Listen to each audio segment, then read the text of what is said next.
요한복음 14장 요한복음 14장 12절 말씀, 14절 말씀 보시겠습니다. 요한복음 14장 12절부터 14절까지 말씀 한 목소리로 읽어보겠습니다. 내가 진실로 너희에게 이르노니 나를 믿는 자는 내가 하는 일을 그도 할 것이요 또한 그보다 큰 일도 하리니 이는 내가 아버지께로 갑니다. 너희가 내 이름으로 무엇을 구하든지 내가 하리니 이는 아버지로 하여금 아들로 말미암아 영광을 받으시게 하려 합니다. 내 이름으로 무엇인지 내게 구하면 내가 행하리라. 아멘. 제가 본문의 말씀을 가지고 믿는 자의 1인 기도라고 하는 말씀을 나누겠습니다.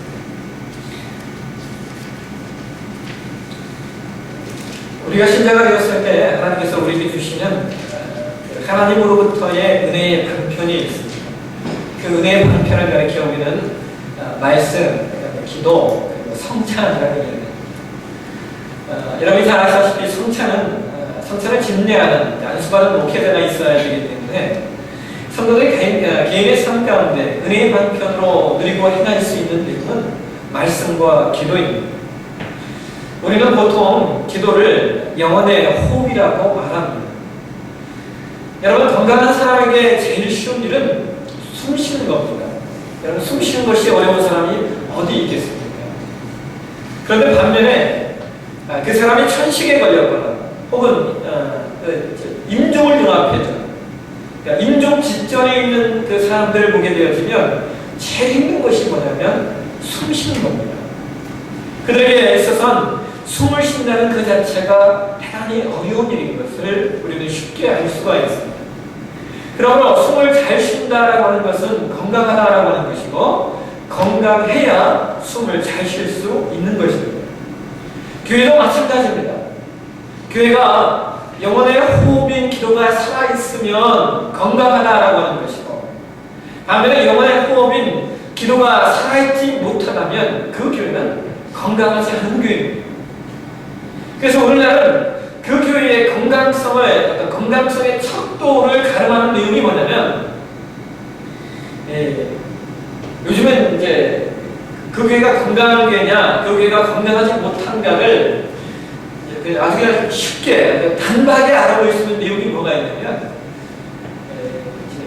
목회자들끼리 하는 말이 있습니다. 목회자들끼리 하는 말이 뭐가 있냐면 그겁니다. 주일 낮에 나오는 성도의 숫자와 주일 오후에 나오는 예배의 숫자, 우리에게는 물론 오후 예배가 없지만 또 그리고 주일 낮에 나오는 숫자, 성도들의 숫자와 수요 예배에 나오는 숫자 그리고 또 금요 기도회에 나오는 숫자가 얼마큼이냐 그 차이가 얼마나 나느냐에 따라서 그 교회의 건강성을 가늠해보는 아주 그냥 쉬운 척도로 삼는 것이 이제 그 내용입니다. 그러니까 여러분들이 이제 이 말을 들은 것과 함께 동시에 이해가 되시다시피 사실상 최근에 들어서 한국교회가 주일 낮에 출석하는 성도의 숫자와 수요 예배 혹은 금요 기도회에 출석하는 숫자가 많이 차이가 납니다. 보통 많게는 10배까지 그러니까 10분의 1 정도만이 수요 예배나 혹은 금요 기도회에 출석한다고 이야기를 합니다. 그러니까 반면에 이 갭, 주일 낮예배 숫자와 수요 예배 혹은 금요 기도에 참여하는 숫자의 갭이 적으면 적을수록 그 교회가 건강하다고 이야기를 합니다. 그리고 이제 건강할 뿐만 아니라 사실 그게 그 교회의 실제 모습이라고 합니다. 그러니까 여러분 교회에는 많은 사실 허수가 있지 않습니까? 허수라고 한국교회가 예전에 그런 통계가 있었지 않습니까? 한국 교회가 통계인 성도들의 숫자를 다 치면 4,500만이 넘는다고 우리나라 인구가 넘는다라는 얘기가 있어요. 한국 교회가 교회들이 보고하는 숫자를 다 합쳐보면 4,500만이 넘는다라고 하는 얘기가 있어요. 우리나라 5천만인가요? 하여튼 그 숫자가 우리나라 인구의 숫자를 훨씬 주척을 다 합치고 2배 이상이 된다. 그런 통계들이 있습니다. 않습니까? 어떤 면에서는 사실 한국교회 안에 허수가 많이 있는데 실제로 오늘날 그 교회의 실제 모습을 보라고 하거든요.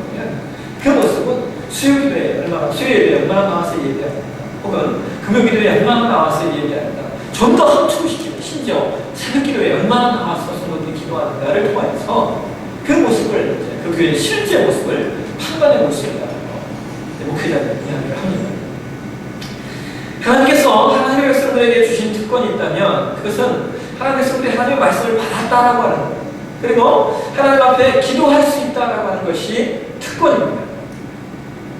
여러분, 성도는요 사실상 하나님 앞에 어마어마한 능력을 받은 소유자들입니다.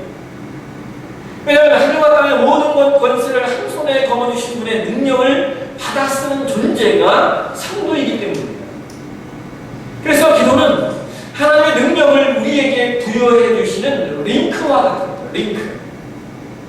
여러분, 기차가 달릴 때 맨 앞에 기관차가 있고 그 다음에 붙어있는 것들이 다 객차입니다.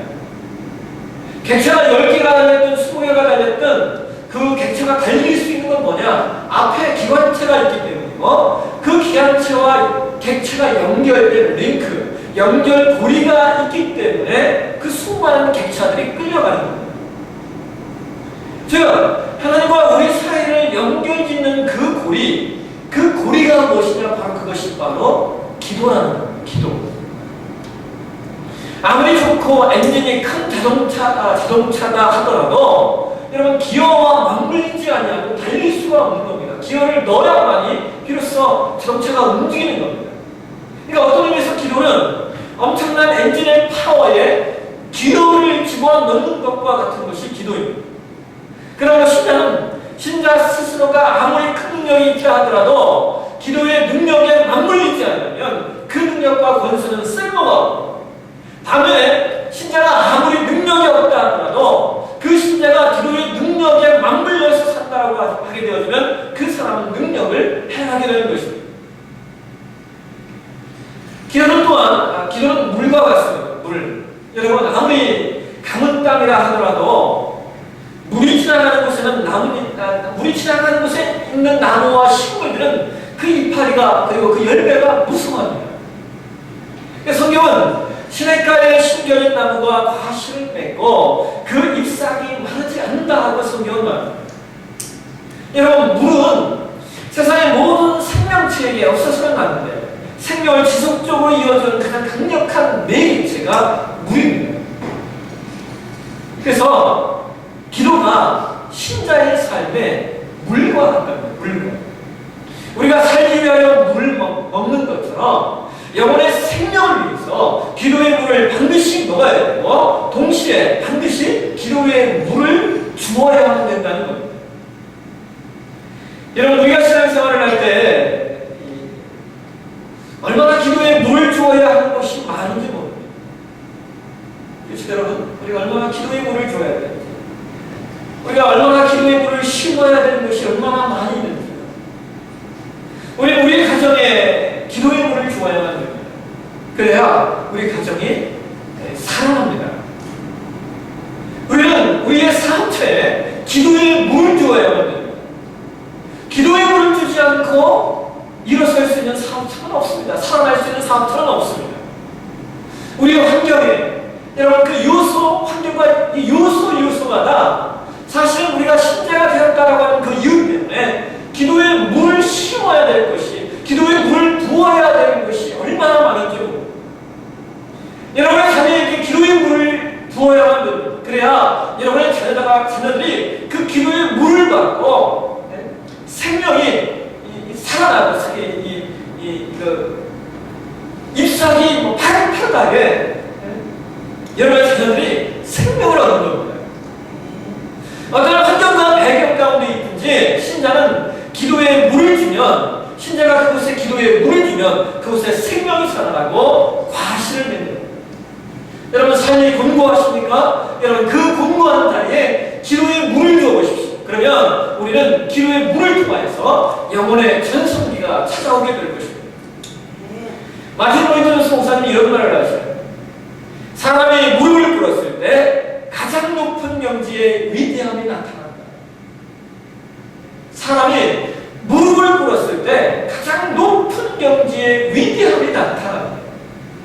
여러분, 위대한 사람이 되고 싶으신가요? 아멘이십니까? 위대한 사람이 되고 싶으신가요? 기도하시면 됩니다. 무릎 꿇을 때 가장 높은 경지의 위대함이 나타나기 때문에. 지난번에 학교에서 우리 아이들 비전이 뭐냐 이렇게 써내라고 이렇게 쪽지가 왔더라고요. 제가 뭐라고 얘기했겠습니까? 서희가 부모가 바라는 이 아이의 비전이 뭐냐 이렇게 제가 대통령 그랬습니다. 대통령과 대통령이야. 대통령이 얼마나 어려운데 대통령 같고. 근데 제가 자식 얘기하는 tun수잖아요. 근데 이름을 들 때 아침서의 빛나리라고 그랬어요. 아침서, 새벽서의 빛나리. 너는 아침빛이야. 이름이 여자 이름 같잖아요. 서희, 아침빛이야. 아침빛이 되라. 이렇게 이름을 지었는데 그런 마음이 들었어요. 걔한테. 우리나라에도 여러분 혹시 아브라함 카이퍼라고 하는 사람에 대해 들어보셨나요? 이 아브라함 카이퍼라고 하는 분이 네덜란드 분입니다. 근데 이분이 목사예요. 근데 이분이 네덜란드의 수상이었습니다. 수상. 그러니까 우리식으로 얘기하면 대통령이었어요. 목사인데 그분이 네덜란드의 대통령으로서 일을 했던 거예요. 그리고 그분이 대통령으로 임직할 때 네덜란드가 정말 좋은 나라가 되었어요. 아주 왕성한, 정신적으로나 경제적으로 풍성한 국가가 됩니다. 목사가 대통령이 돼서 나라를 움직이게 만든다. 그런데 그런 마음을 했어요. 아브라함 카이퍼 같은 그런 대통령 우리나라에 하나 나와야 되지 않을까. 이런 마음을 들면서 물론 나중에 고쳤습니다. 너무나다. 너무나다. 그리고 또 목사가 대통령 그러니까 고치지 않고 고쳤습니다만 하여간 그 마음이 있어요. 형은 모르잖아요. 제가 기도하고 있는데, 그죠? 네, 제가 기도하고 있는데도 모르지 않겠습니까?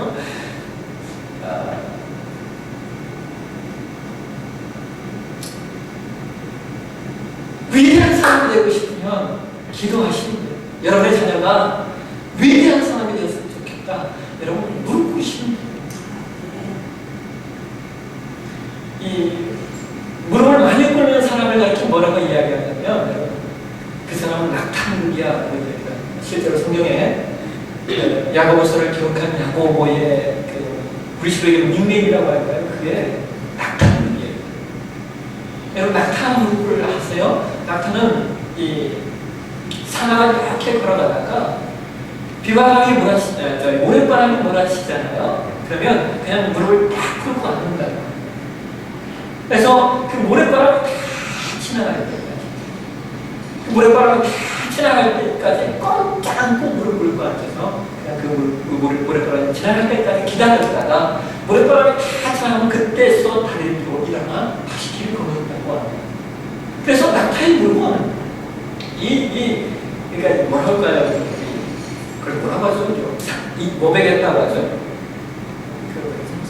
군사에 특별히 이 엄청나게 두꺼운 군산이 배겨있는 것이 낙타의 무릎입니다. 낙타는 얼마나 무릎을 잘 꿇는지요. 주인이 올라타기 위해서 낙타가 무릎을 꿇어줘야만 됩니다. 꿇고 또 꿇습니다.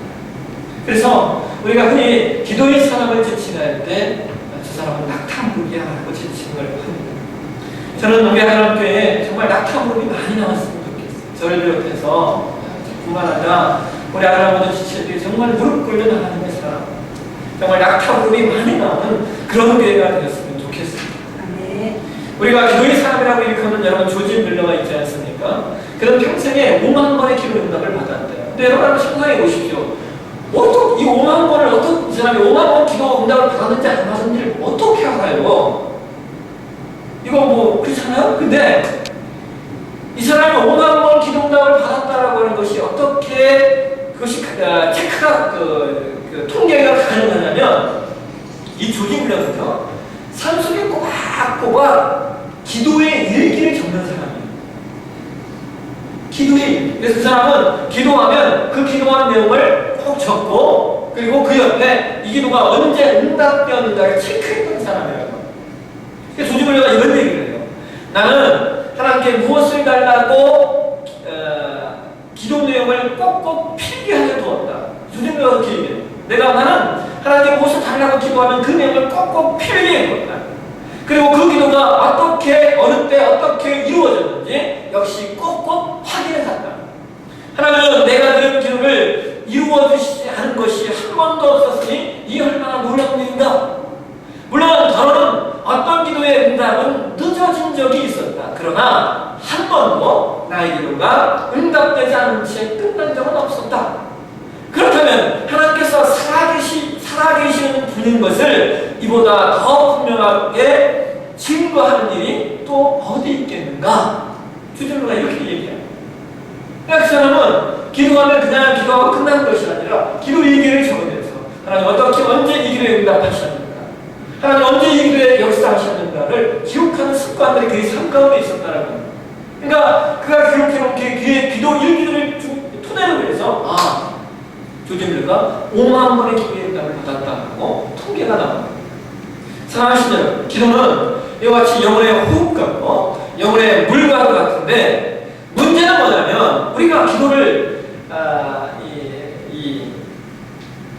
문제는 기도를 잘했으면 좋겠는데 우리가 이 기도의 그 부족한 점들이 여전히 늘 있지 않습니까? 저도 그렇고 여러분도 그렇고 우리가 늘 기도에 부족함들이 있다라는 거예요. 또 오늘날 신자들이 실상 우리 여러분 우리 아버지 때, 우리 할머니 때 이런 분들은요 정말 그분들이 이렇게 가십니까? 그분들이 배움으로 따지면 우리와하고는 엄청난 차이잖아요. 우리 시대, 여러분 시대에 배움으로 따지면 엄청난 차이점들인데 여러분 저는 그분들과 우리가 다른 것이 있다면요 우리는 배웠을지 모르지만 우리는 그분 시대들만큼 기도하지 않는다는 거예요. 우리 어머니 시대, 우리 할머니 시대에 신앙생활 하셨던 분들은요 정말 기도가 안 됐어요. 삶이 기도였어요. 근데 그거에 비교해보면 여러분 간단해요. 한국교회가 어려워지는 거 시대가 바뀌고 상황이 바뀌고 여러 가지 환경들이 있을 겁니다. 그러나 여러분 그 원인 가운데 하나를 찾으려면 그때만큼 우리가 기도하지 않는다라고 하는 겁니다. 그때만큼 기도하는 사람들이 적어지고 있다. 그분들이 돌아가시다가요. 한동안 한번 돌아가시다 보면 기도의 전성기를 사셨던 분들이 한 분 한 분 하나님 앞으로 가는 거예요. 그러면서 그 기도의 전성기를 우리 후손들이 이어가지 못하는 그런 안타까운 일이 있어요.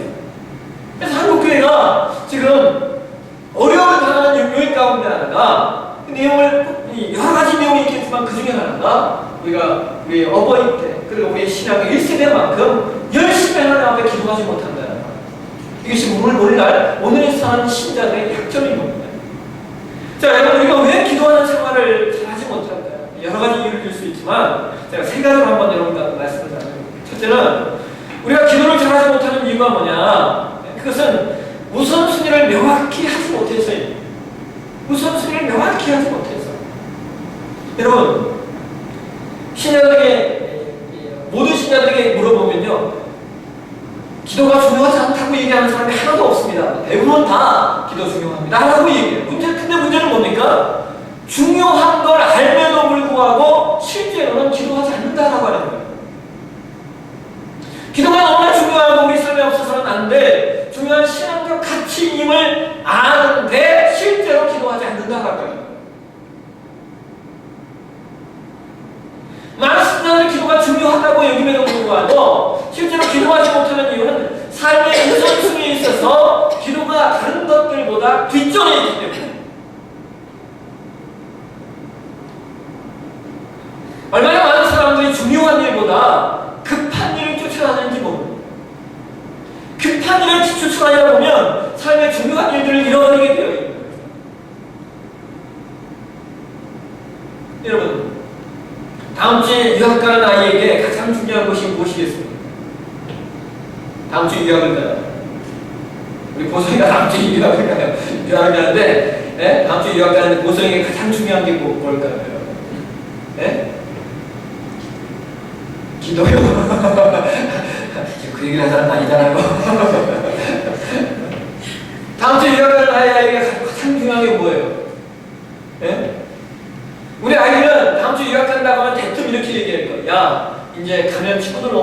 돈 만나니까 친구들 만나러 가야지. 애들 그럴 겁니다. 그죠?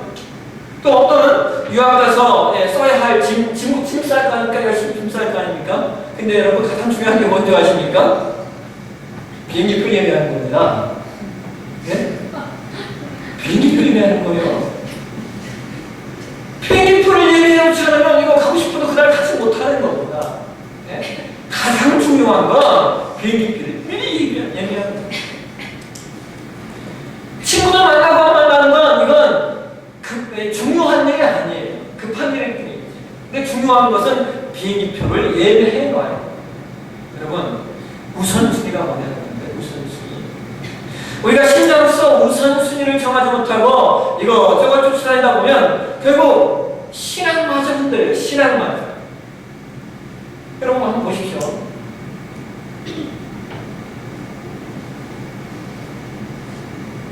우선순위를 정하지 못하면 하나님께 예배하는 것, 하나님께 기도하는 것이 뒷전으로 그냥 정말 아무 생각 없이 그냥 밀쳐집니다. 이걸 정해놓지 않아요. 왜요? 여러분 그렇잖아요. 돈 버는 일이 우선이잖아요. 사람 만나는 게 우선, 관계 쌓아가는 게 우선. 아니십니까? 네? 또 자녀에 관한 일이 우선이고 남편에 관한 일이 우선 아닙니다. 다 중요한 일이에요. 그러나 우선순위가 뭐냐? 우리 삶의 우선순위.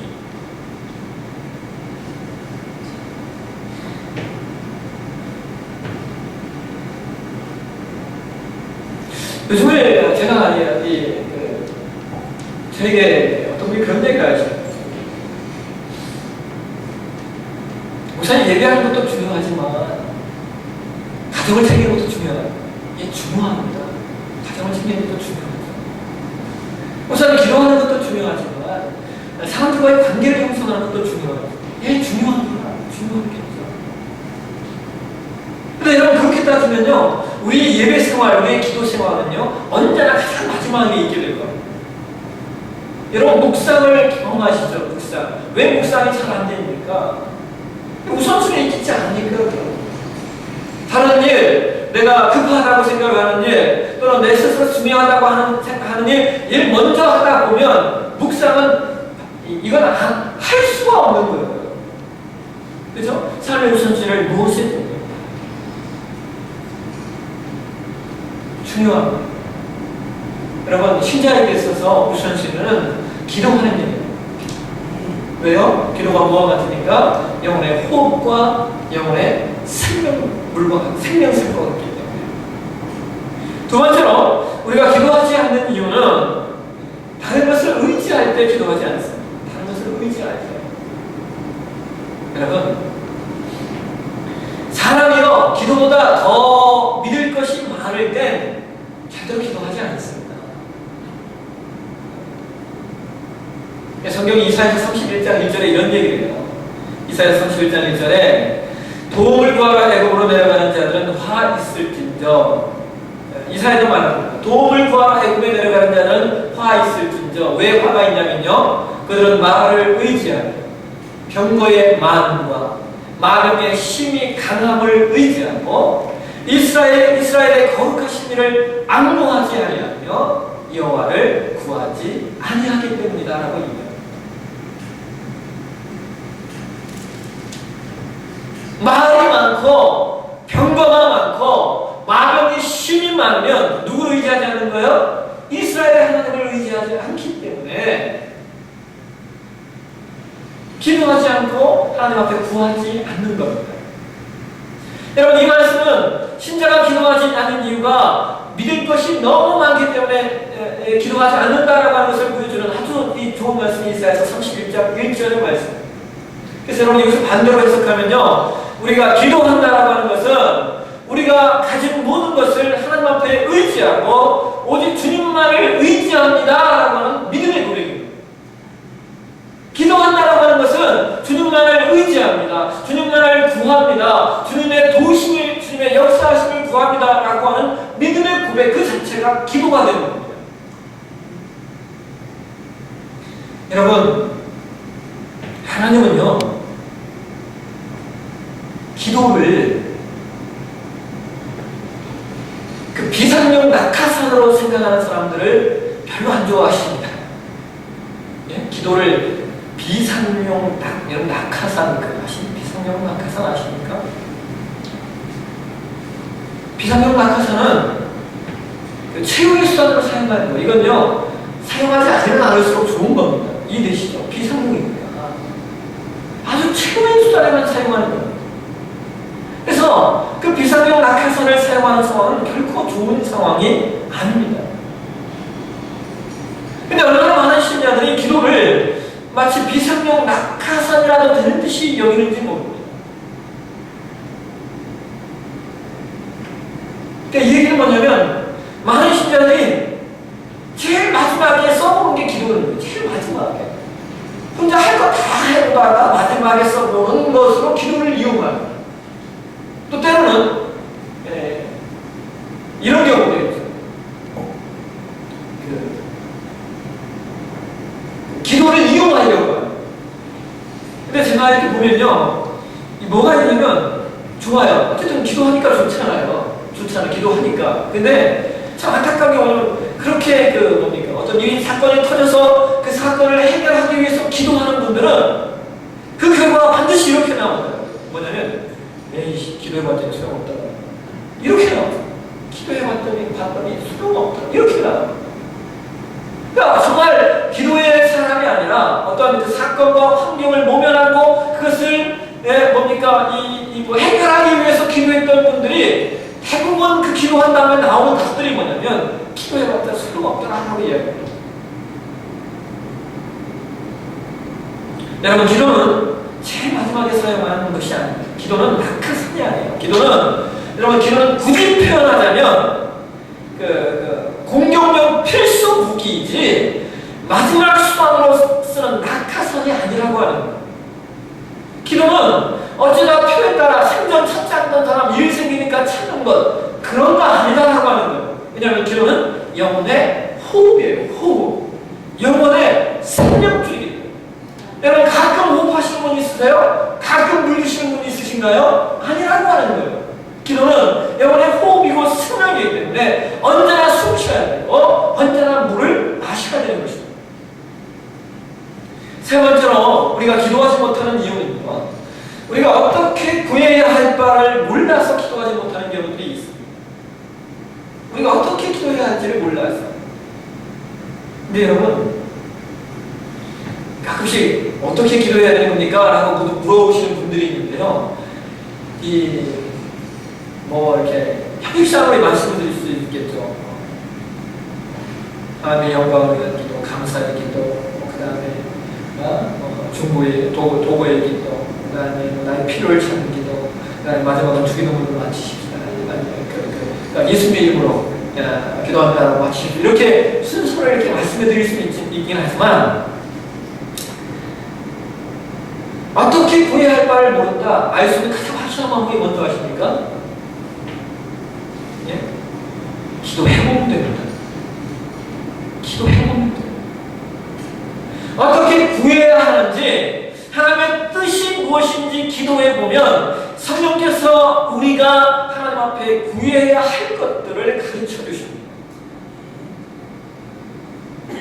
여러분, 이런 경우 없으신가요? 아마 있으실 거예요. 우리가 처음에 이런 기도 제목을 갖고 나와 있는데 기도하고 끝나고 이렇습니까? 기도 제목이 바뀐 경우 없으신가요? 저는 그런 경험들이 있어요. 내가 분명히 이 기도 제목을 갖고 하나님께 기도하러 나가서 무릎 꿇고 기도했는데 기도가 끝나고 나니까 내가 기도하려고 했던 기도의 제목이 바뀌어 있는 거예요. 왜 그렇습니까? 예? 기도하면서 하나님께서 내 안에 하나님의 뜻을, 하나님의 마음을 전해주셨기 때문에 그래요. 나는 이것을 위해 기도했는데 기도가 끝나고 보니까 기도 내용이 이렇게 바뀌어요. 다르게 바뀌어요. 왜냐하면 하나님은 하나님의 마음을 기도 속에 우리에게 전해주시고 그 마음을 우리 마음속에 심겨주십니다.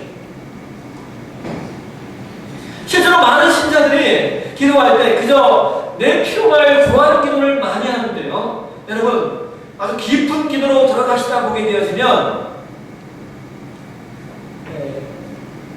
기도가 조금씩 달라져요. 어떻게 달라지냐면, 이런 깊은 기도를 경험하시다 보게 되어지면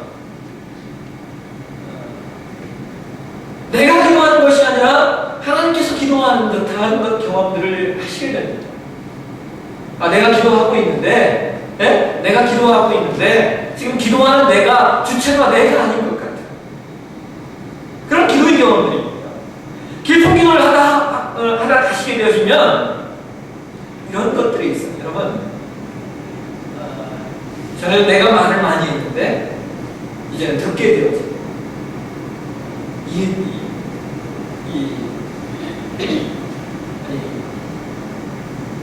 듣는 기도가 있다라고 하는 거예요.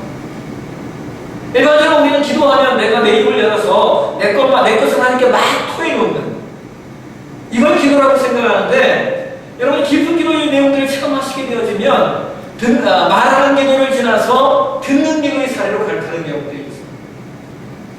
하나님 나에게 말씀하시고 내 안에 말씀하시고 내 안에 하나님의 뜻들을 분별하게 해주셔요. 여러분 기도하십니까? 예수님께서 겟세마네 동산에 기도하실 때 맨 처음에 이렇게 기도를 시작하시죠. 하나님 하실만 하시거든 이 자를 내게서 옮겨주시옵소서 이렇게 기도하시거든요. 근데 기도가 끝날 때는 뭐라고 말씀하세요? 주님 이거 내 뜻대로 마옵시고 아버지의 뜻대로 하옵소서 하고 기도하고 마치신다라고. 그래서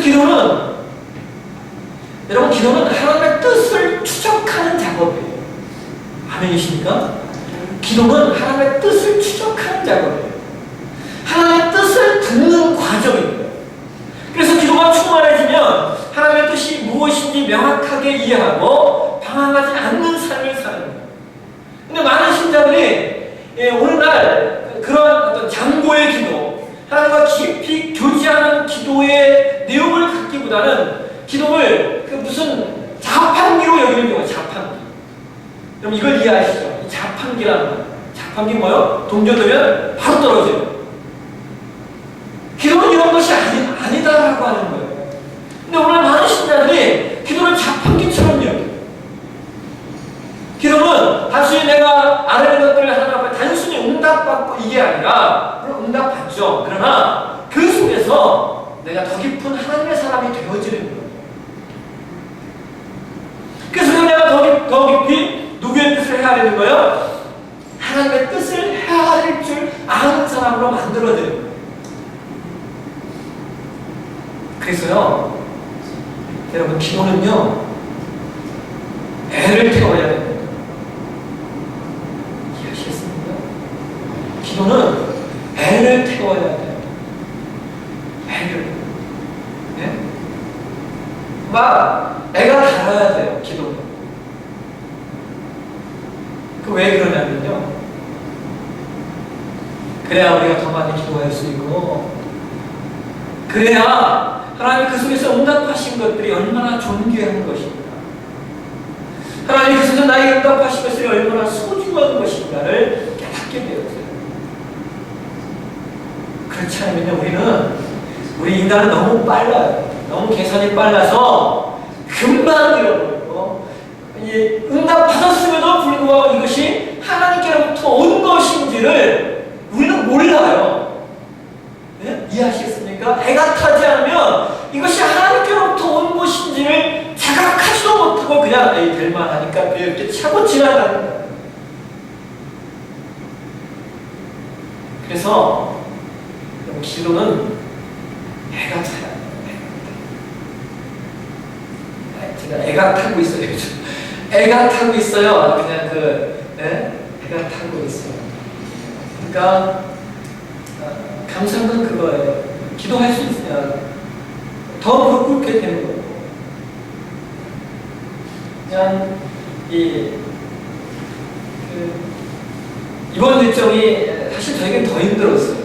왜? 지난번 일정은 기도하는 하나님께서 보여주셨던 것도 있고 또 그래서 마음이 어렵지 않았는데 이번 일정은 아주 더 힘들었어요.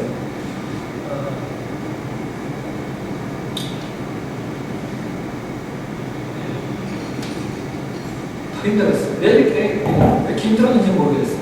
내가 우리 집사람한테 야 힘들다 지난번에 이렇게 안 힘들었는데 이번에 너무 힘들었어요. 왜 그럴까라고 했는데 마음속에 기도하면서 하나님 주셨던 마음들이 그런 거예요. 네 마음에 거리낌이 없는 일을 해야 된다. 이 마음에 거리낌이 없는 그렇게 마음을 먹었어요. 어떤 일이 있어도 꼭 시간이 늦어진다 하더라도 시간이 더 걸린다 하더라도 하나님 앞에든 사람 앞에든 마음에 거리낌 없는 모습으로 나가야 되겠다라는 생각을 했습니다. 우리 딸이 잘 안 됐어요. 또 제가 볼 때는 앞으로 한 5, 6번 더 잘 안 되지 않을까. 제가 애가 타고 있습니다. 네. 이렇게 애타고 우리가 함께 기도하면 하나님께서 우리에게 은혜를 주실 거예요. 그리고 귀중한 줄을 알 거예요. 귀중한, 소중하다. 이것이 정말 우리가 기도에서 받은 응답이다라는 거는 그 소중함을 우리가 배우게 될 것 같아요. 하나님 지금 우리에게 그것들을 배우시게 하는 것 같아요. 아멘이십니까? 네. 오늘 본문의 성경은 10절에 그런 말을 해요. 나를 믿는 자는 내가 하는 일을 그도 할 것이오라고 합니다. 여러분, 얼마나 놀라운 일이에요. 예수님을 믿는 자는 예수님께서 하시는 일을 할 수 있고 그보다 더 큰 일도 할 수 있다라고 12절에 말씀하고 있어요. 그럼 이것이 어떻게 가능합니까? 어떻게 우리가 예수님이 하신 일들을 우리도 할 수 있어요? 어떻게 이것이 가능하냐? 네? 예수님을 믿기 때문이라고 하는 거예요. 그러면서 바로 이어서 13절과 14절을 통해 이렇게 말씀하십니다. 한번 읽어보겠습니다. 13절, 14절 같이 읽겠습니다. 시작. 너희가 내 이름으로 무엇을 구하든지 내가 하나니 이는 아버지로 하여금 아들로 말미암아 영광을 받으시게 하려 한다. 내 이름으로 무엇이든지 내게 구하면 내가 하나니. 여러분, 믿으면 예수님이 하셨던 일들을 우리도 할 수 있는데, 네? 그런데 그 말씀을 13절, 14절로 바로 이어서 말씀하세요. 즉, 믿고 기도하는 자들에게, 네? 믿고 기도하는 자들에게는 예수님께서 행하셨던 일들을 할 수 있게 하신다는 말씀입니다. 결국 주님을 믿는 사람들이 예수님께서 행하셨던 일들을 할 수 있는데, 그것은 기도를 통해서 이루어진다는 것.